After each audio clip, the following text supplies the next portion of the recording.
It's day 4 in the hunt for 14-year-old DAWKINS. She's just walking through that day. She's walking through that day. And Gary has had a gutful of the teenage cone of silence. We're not mucking around here. In South Australia, a hotel guest who disappeared is caught on camera. Yeah, there's Dennis there. Police have to rely on forensics to solve the case. This is excellent because we've got a reaction. Rokas Lipinskis is fit, 98, and dreaming of reaching 100. His life is his books and learning how to live to be 100. That is, until he vanishes without a trace. No reason why he couldn't come walking down the drive. And the missing postie. He delivered his mail and then nothing. So where do you think he's gone? You just have no idea. His wife said goodbye at the front gate and no one has seen Peter since. Miss you, Daddy. We love you and need you home. But first, in South Australia, Andrew JAUNAY speaking. Berry police are investigating the case of a hotel guest. Dennis gave only his Christian name when he first checked in here to the Renmark Hotel 7 days earlier. Well, the mystery about this one that makes it different than most missing person inquiries is that not only is there a person missing, we don't know where someone is, the mystery is we don't know who they are. Dennis moved here to the nearby Paringa Hotel from where he was reported missing. Yeah, he just used to sit in the bar, have a few beers, punt on the horses and chat to everybody pretty much. When staff hadn't seen him for a few days, they checked his room. They found his luggage abandoned and called police immediately. You know, our thoughts are there could be a family out there somewhere who thinks that their Dennis is on a holiday and we don't know anything about him. So look, it's one of those ones where we're all pretty passionate about finding something to help us locate Dennis. Across the country, in New South Wales, it's a 7 a.m. start for the Missing Persons Unit.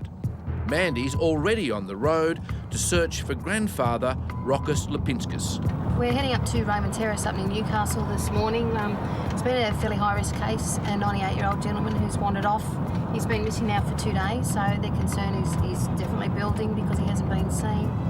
Rokas is a very fit 98 who loves bushwalking, but also has dementia. Mandy's worried if he's wandered into this dense scrub near his home, he may not come out alive. Very cold weather at night, and his family are extremely concerned, very out of character. Back in Berry, in South Australia... G'day, Nev, how you going? Good, thanks, Andrew. How are you? Got some footage here from the Renmark Hotel reception. Andrew and Detective Sergeant Neville Dawkins are about to study CCTV footage of their missing hotel guest, Dennis. And if you look up in the top left of the screen, you'll see a person coming from across the road. Yep, and there's Dennis there. I'll pause it on there. White shirt, dark-coloured shorts, sort of grey slick back hair. Yep, does that fit with the description? Yeah, it's exactly the description. People are very confident. There's more than one. There's not just one witness that say that's the person we know as Dennis. This surveillance footage of Dennis from the first hotel is the only image police have of their mystery hotel guest. Here he comes now, approaching the counter. The lady's on the phone. She hangs up. They have a conversation.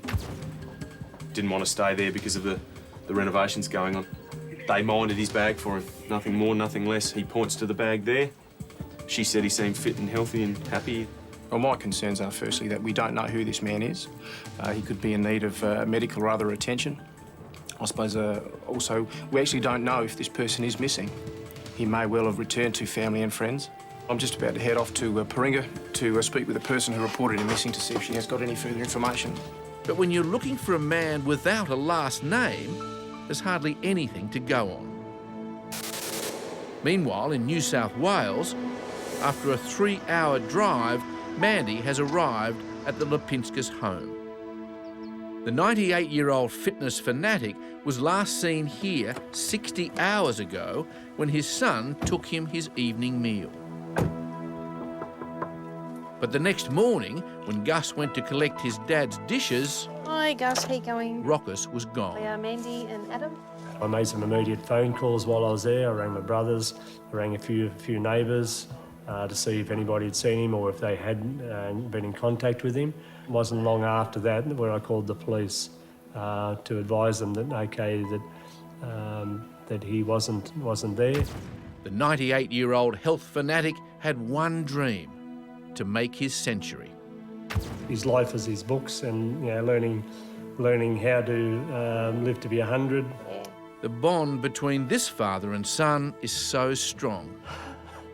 And for Gus, the thought of losing his dad, even at 98, is just too much. If somebody could help, it'd be appreciated. And at the end of the day, there's only another couple of years that he wanted to live for. So please give your help.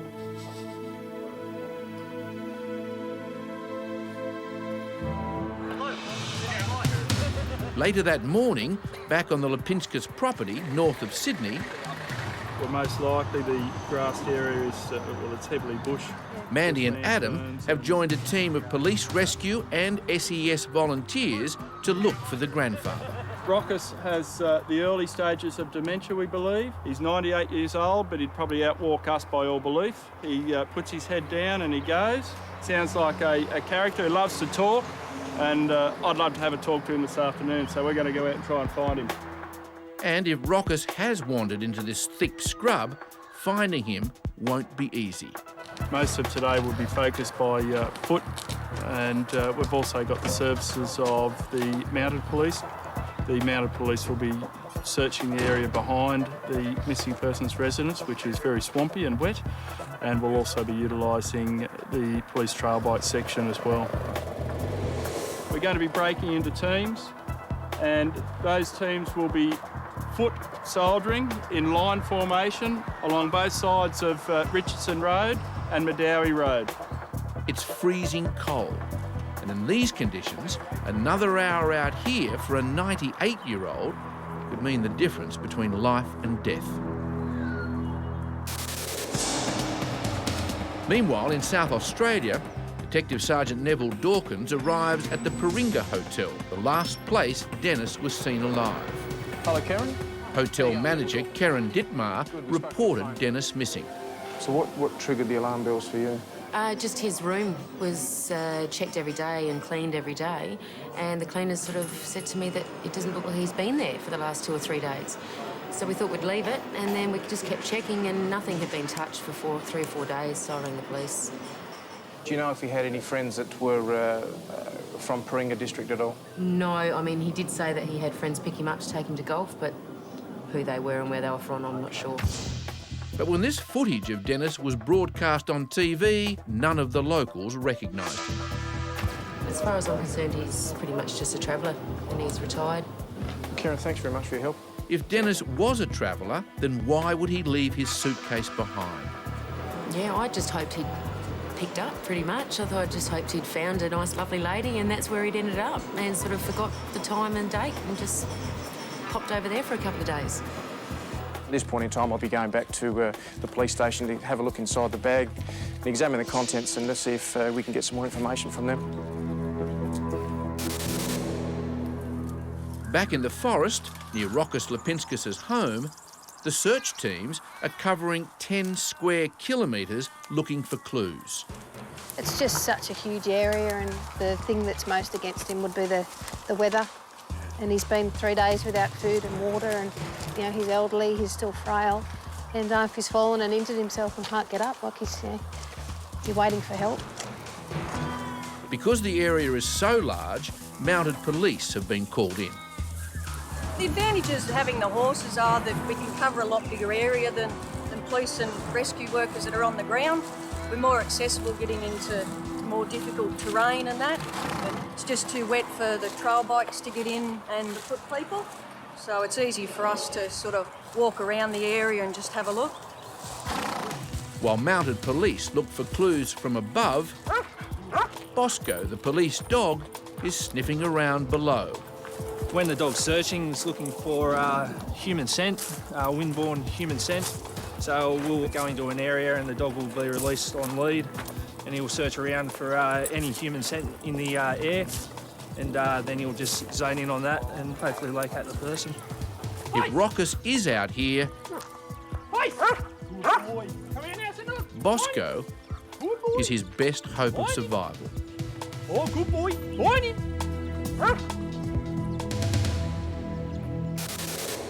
Meanwhile, at Berry Police Station, 3 hours east of Adelaide, Nev, this is the bag seized from the... Neville and Andrew are now examining the items left in Dennis's hotel room. Crime scene have gone right through the stuff, and there's nothing to identify a person, no name tags. But we've sealed them because we've figured that there could be perhaps, you know, DNA on there, but we'll leave that with you and crime scene to manage that part of it. The other thing you'll notice is that V-line ticket is around on the other side there. We've rung V-line, Melbourne Spencer Street Station, but that number only connects to the bag and not the person, so they have no record of any Dennis or anything. Even though this is a setback, there's no way Andrew is giving up. We also have got some witness statements that say that when he can't get a lift from Paringa to Renmark, that he actually walks between the two locations. So we're going to conduct a search of a defined search area between Renmark and Paringa using our assistance of our State Emergency Services volunteers. We're looking for things that might identify Dennis, or even if we could search for Dennis. It's now 9 hours into the search for 98-year-old Rokas Lipinskis, and police have to call it a day. Okay, ladies and gents, thanks very much for your assistance today. There hasn't been a conclusion to our search, which is disappointing, not only for the family, but also for us. I know that everyone's put 110% into it. We've done as much as we can do here. But during the search, police do receive a new lead. There's some unconfirmed sightings of Rokas in Raymond Terrace on Monday morning. We're following that up through CCTV footage. We're nearing the end of the long day for some 60 volunteers, and we've had a debrief with the commander, and it's not looking real good because we haven't turned up anything, but our day is going to continue on into Raymond Terrace, and we'll do a small canvass of the shops and hopefully turn up something in there. Because another night out here could prove fatal, mounted police take one last look before they knock off. But at home, Rokas' son, Gus, tries to stay positive. Even though the weather's been so adverse as far as the temperature goes, there's no reason why he couldn't come walking down the drive. And certainly I'm extremely hopeful that that's still the case. Back in the hunt for 98-year-old fitness fanatic Rokas Lipinskis, We're looking for this elderly gentleman who's gone missing. Mandy and Adam are checking a recent sighting at the local shopping centre. You recognise him? Yes, he's a regular shopper. Yeah, is he? Yeah, I had seen him up this end of the store, so... Yeah, definitely Monday? Yes. He was here in the centre on Monday, but I haven't seen him since though. Definitely Monday? Yeah. Do you know what time or...? It would have been around that mid-morning time. Well, that's encouraging, isn't it? Rokas was here the day he disappeared, and Mandy hopes this surveillance footage might reveal which way he went. This is the exit we came in, that's the main. He didn't have his glasses on. No. The way he walked very sprightly. But after poring through every frame of footage, So he doesn't walk hunched over at all. the phone rings with news. Mandy Gale, missing persons. Yes, Mandy. Sergeant John King, Newcastle Police Rescue. How are you? Hey, John, how you going? Well, thanks. Unfortunately, I've got some bad news in relation to our missing person, Rokas Lipinskis. We've located Mr. Lipinskis deceased in the rear yard, not far from where he lived. Oh my God. Yes, it looks like he's been submerged by water during the time we were conducting the search, and since the water subsided, he's been discovered, unfortunately. Oh, that's so sad. Yes, it is, unfortunately. All right, Mandy. Thank you so much for ringing, John. Okay, thanks very much. Take care. Bye. Bye. Oh, that's so sad. That's one of the calls you really don't want to get.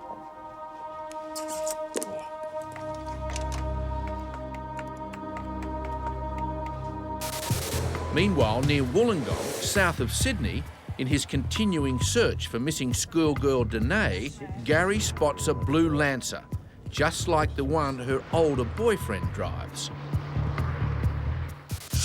Last week, Gary began his search for the 14-year-old runaway. You know, there is some concern for this girl because she's never done it before, you know. But police had already picked Danae up once and driven her home, but she ran straight out the back door. Ring up, come home. Yeah, it's all right. Just tell us you're all right. Her frantic mum gave Gary the phone number of Danae's mysterious boyfriend. I think if we can find Adam, I think that's where she'll be. Is that Adam, is it? Yeah. Have you seen anything of her? No, not yet. You sure you're not with her? No. You certain? This is your last chance. So Gary goes searching for the boyfriend and finds his blue Lancer. When it's pulled over, Adam is at the wheel. She was picked up the other night. That's when the cops took her away. She got taken away by a paddy wagon. Yeah, I know she did. How do you know that? Because we were with her, me. Yeah, you were with her. Where's the girl at? We got told not to say it. Mate, I don't care. We're not mucking around now. Where is she? I've got to get this girl and take her home. Yeah. She's in Dapto. Whereabouts is she in Dapto? She was just in Dapto, that's all. Just in Dapto? She's in. But he won't tell him where in Dapto. Let's go down to the house. Gary's 4-day search could be over in minutes if he can just get Adam to tell the truth. Oh, you were just up there, mate. You seen her 10 minutes ago, and that's why you took off. No, I was packing up. Yeah, and she was there. This teenage loyalty between mates often makes it nearly impossible for police.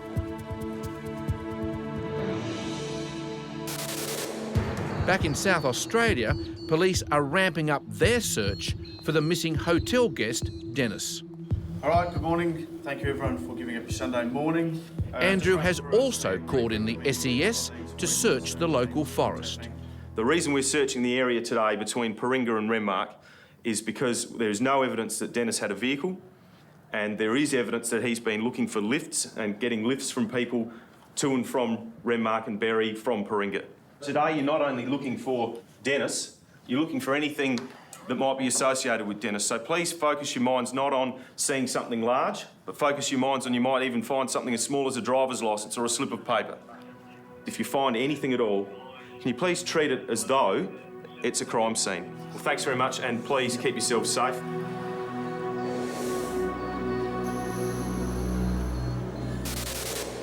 After giving Gary the runaround, Adam finally takes police to the house where they suspect Danae has been hiding. Adam, can you step out here for a minute, thanks? We've got nothing to do with it. Mate, I'm looking for Dana. Have you seen her? I think she goes to my school. She wasn't around here about 10 or 15 minutes ago? I was at a dentist. You were you? Yeah. Was anyone else in the house? You were upstairs, weren't you? So you didn't see any girls? No, I was on the computer. It's the old teenage two-step. So where is she now, then? But Gary's not dancing. Hadn't you told me you hadn't seen her since yesterday at the station, right? Then you told me just up here, she was here a while ago, or 15 minutes ago while you were packing up. So where's she gone now? Oh no, she took off in the Dapto. What, just run up the road, did she? She told me yesterday, no, I haven't heard her since 11 o'clock yesterday. And then you told me here a while ago she was here 15 minutes ago. So what is the truth? That's true. She was here 15 minutes ago? Yes, and then she took off. Well, mate, do you want to come for a run with us? They're saying absolutely nothing. So all Gary can do is keep searching. We'll have a quick look. Meanwhile, in the forest outside Berry in South Australia, And I'm fairly confident this has nothing to do with anything. Thanks very much. And there have been a number of finds over the 4-kilometre search line. We're finding items, but whether they're connected with this particular search, we're not quite sure. What do we got, gents?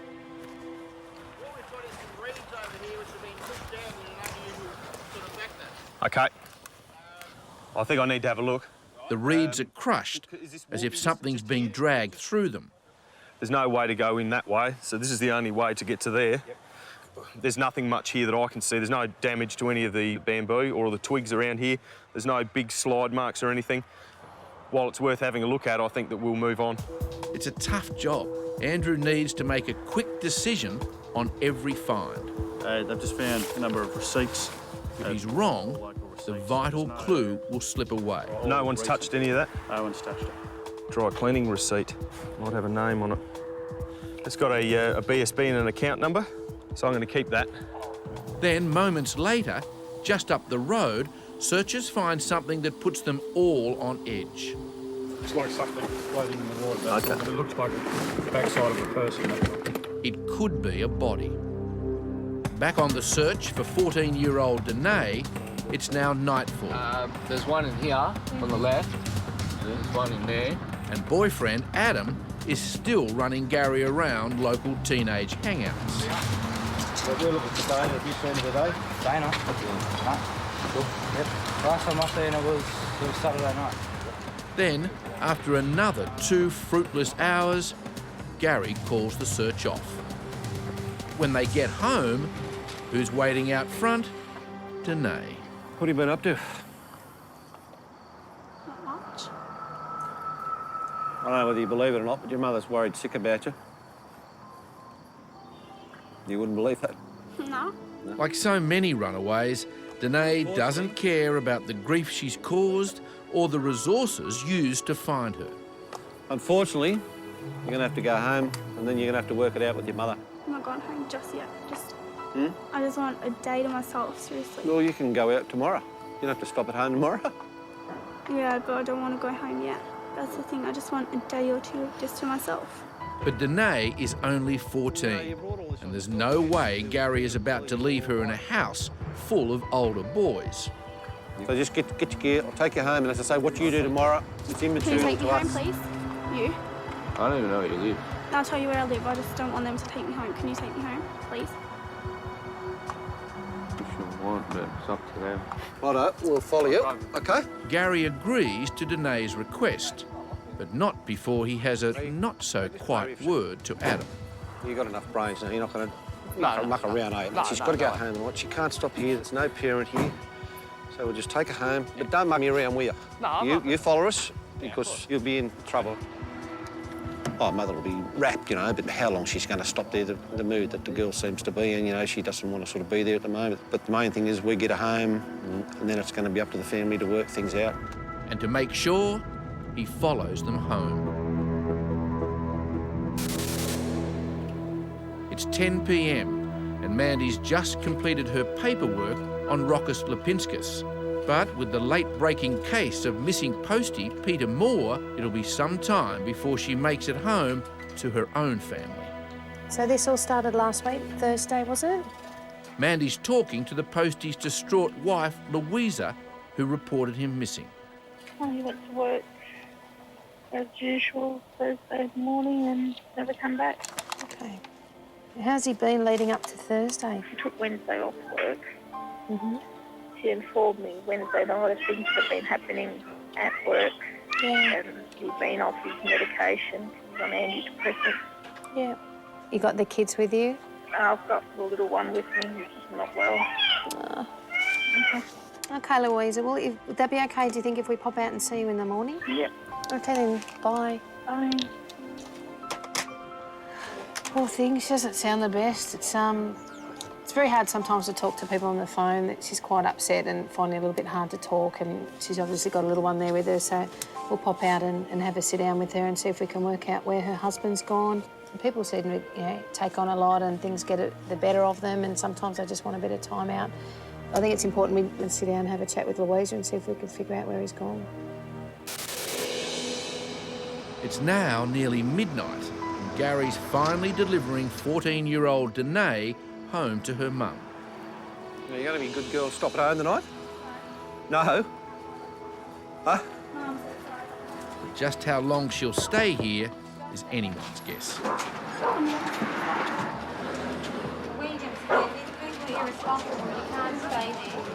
Today, I don't know where your stress comes from. You get to go out everywhere you want. Why didn't you call us? Why didn't you come home when we asked you to? Kids can't run around the streets, mate. And that's exactly what she's about to do I again. don't you understand? That's all we're looking for, is trying to keep you safe. Home just 2 minutes, and Danae is already packing her bags. There's a lot of weird people out there, I know.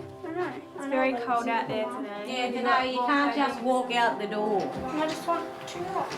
How you handle it from now, it will be up to you.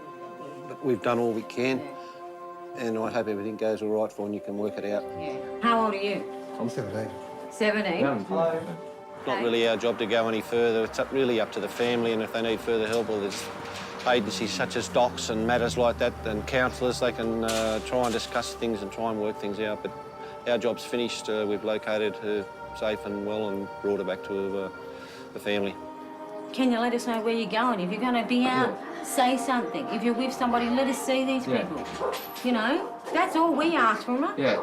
Well, better I know where she is, and like, I'm not real happy that she's with someone that's older, but at least this kid's been honest enough in the long run to, you know, at least get her to come home and see what's going on. But, you know, I don't know what her problem is. I've asked her, and like, she does. I don't think she really knows herself. It's just that sort of, you know, I don't know. But I'm glad she's safe. She's only a kid.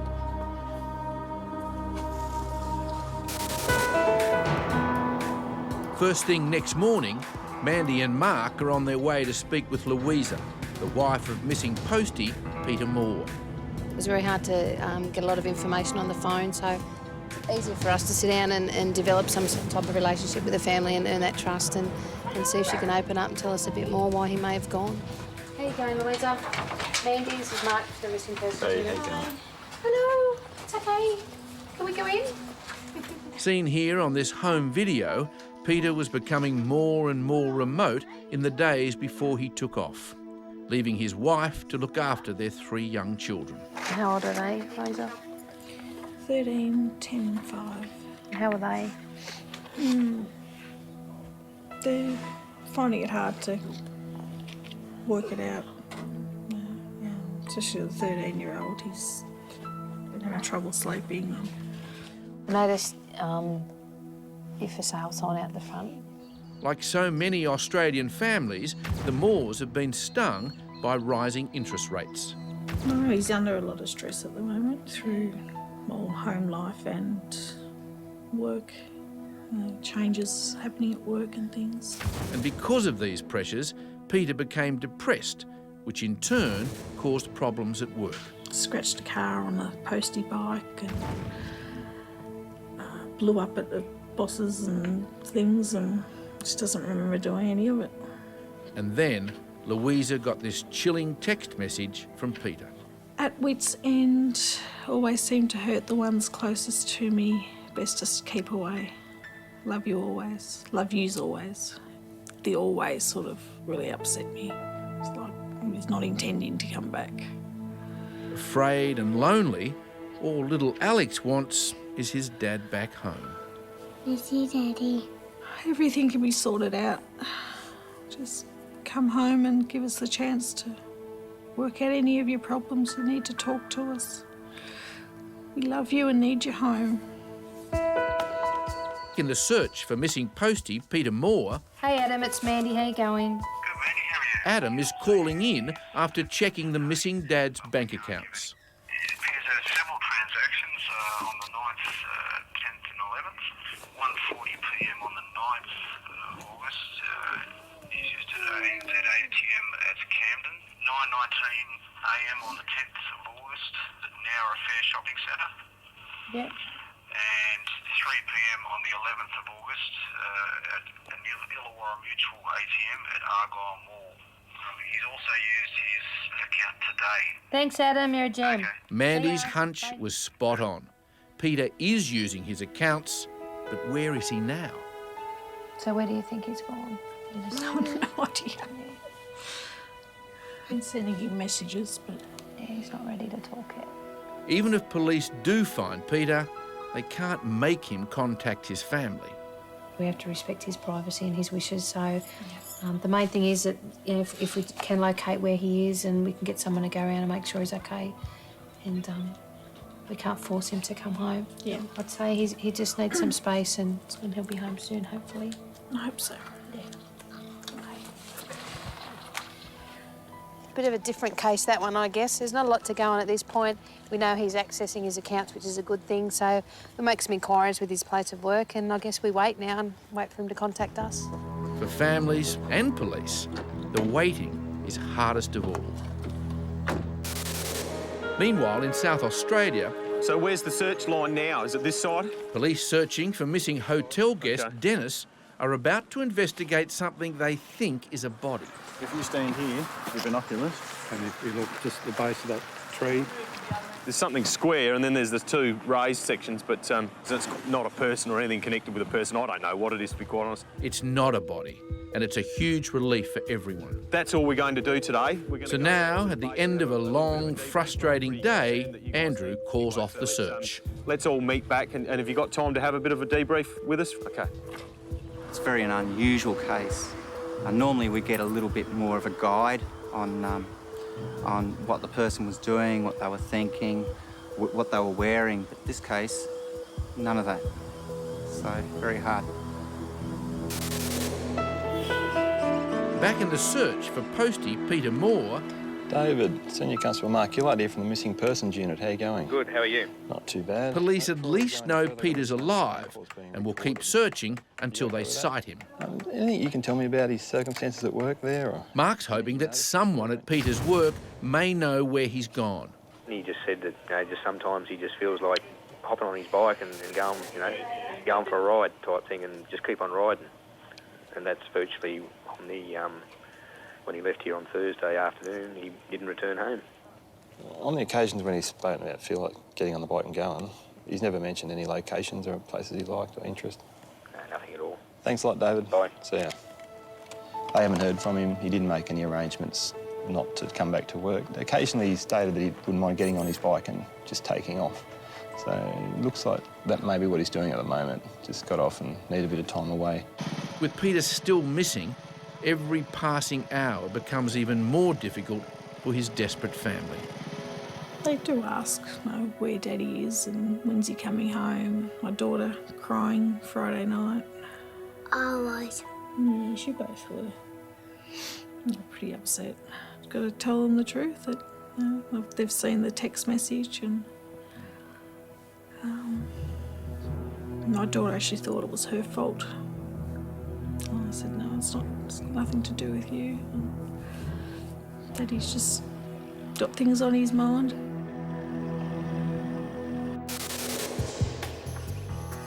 Back in South Australia, in the search for Dennis, the missing hotel guest, the results are in from the police bank search. It's not related to Dennis at all. That's really of no further value to our inquiry. Just for you, all the papers around it didn't seem to be, but we couldn't take that chance, so thanks for that. But I'll book that in anyhow, and I'll add it onto the diary. It's another dead end. So Andrew uses our program to appeal to the public. If there's anyone out there that knows anything about Dennis, his identity, where he might be, or if in fact Dennis is out there and doesn't realise that we're conducting a missing persons inquiry for him, contact Crime Stoppers on 1800 333 000. Andrew's last chance of solving this case is now to forensically examine all Dennis's belongings found in his hotel room. Meanwhile, in New South Wales, after the sad end in the Rockis Lipinskis case, Mandy finally has some good news. Hello. Hello, Peter. How you going? Okay. After 6 days on the road, Postie Peter Moore has returned home to his family. A little confused at the moment. Yeah. As to, I don't know. I'm just waiting for the consequences. Yeah. If you're in hospital with a broken leg or cancer, it's pretty evident. But if it's all in your head, you kind of expect compassion and understanding, but get ridicule and other stuff.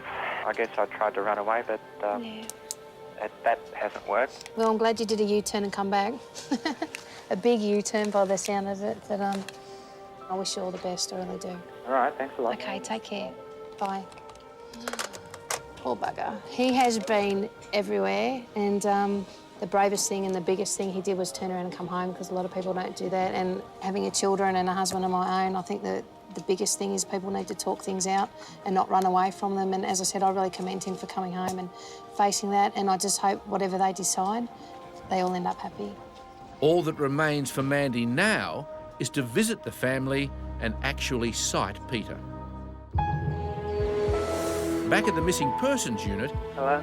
Yeah, hi, Joseph. Kelly has just received the urgent new case of 30-year-old mum Caroline Coates. Yeah, I just wanted to ask a few questions, if that's okay. Caroline's ex-partner reported her missing after she didn't turn up at her own birthday party. Okay.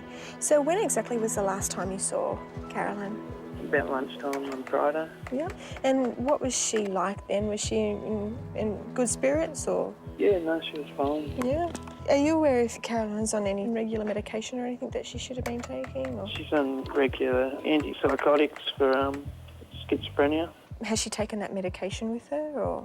As far as I can tell, no, she hasn't. How long can she go without her medication before she starts having effects.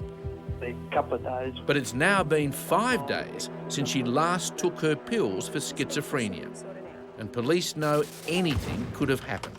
There is a matter of urgency in regards to this case. If she goes without a medication, it may result in her becoming quite ill. The next step at the moment is to go to Newcastle. We're going to go visit Joseph and have a bit of a chat to him and start looking around the area. So, yeah, there's a really big concern for her welfare at the moment. Meanwhile, in South Australia, so these are the exhibits that we've received from the crime scene. Police forensic experts are now the best chance of confirming the identity of missing hotel guest Dennis. They're pretty much everyday items of what appears to be some soaps, sugars and sandwich bag. If Kathy can find any fingerprints and match them to their files, she might just solve this mystery. So we're just going to complete a chemical treatment commencing with the white paper sandwich bag. If there are prints on the bag, the chemicals will turn them purple. The prints that we're looking for on this particular item are deposited by the sweat that's secreted from their palms and the fingers. In a moment, Andrew might just know who Dennis is. There's a lot of ifs and buts, but in an inquiry like this, you leave no stone unturned, and we'll be making sure all the items are subject to all the scientific scrutiny they can be, if that's going to help us find Dennis. Meanwhile, in the search for missing mum, Caroline Coates, Kelly and Steve have arrived in Newcastle to speak to her distraught ex-partner and daughter. My partner, Steve. Right, to come in? Has she ever done anything like this before? She's taken off before, like sometimes for a couple of days at a time, but she's always had my daughter Bella with her at the time. She's always been really concerned about, you know, Bella's welfare and stuff like that. Yeah. So it is really unusual of her to... And Saturday was her 30th birthday. But Kelly wonders if Caroline decided to spend her birthday with someone else. Have you spoke to her dad in Campbelltown? We haven't been able to contact him. He recently lost his wife and stuff like that, and he's going through troubles. And... After she lost her mum, Caroline's schizophrenia became even more erratic. Have you known her before when she hasn't taken a medication? You know, she'd often, like, speak under her breath and stuff like that, or, you know, see things that aren't there, and occasionally, you know, get really, like, you know, just delusional. Chased me around with a big knife out in front of the street and stuff like that, and I had to call the police that day. Even though in the last couple of years, sort of thing, I could see that Caroline's health was getting worse, I just kept hoping that things would get better all the time. 1 in every 5 Australians suffers from mental illness, and often the first thing to crumble is their relationship. She's a beautiful woman, like, she's really kind-natured. You know, this woman means so much to me and my daughter, and if you are out there somewhere, Caroline, you know, please, you know, come back or contact the police, because we're so worried about you. Back in Adelaide, forensic tests have come up with fingerprints on Dennis's belongings. I'm more than happy with the prints that are present on this bag. They show a clear pattern and clear detail for comparison. Kathy photographs the impressions so they can be scanned into Australia's fingerprint database. The database holds more than 2 million prints of people who've had their prints taken for many reasons. And within minutes, Kathy has found a match. We've actually got a hit and identified the missing person, and I'll be informing the investigators today of that result. The missing hotel guest is Dennis David Duffy. Police will now launch a national appeal to find him. We'll continue making inquiries as long as they're there. The public's been fantastic. We've still got statements to take. We're going to spread our wings a bit further and make sure this inquiry goes to the extent that it needs to.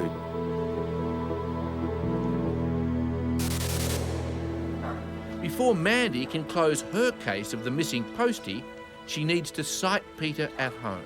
Hey Louisa, how you going?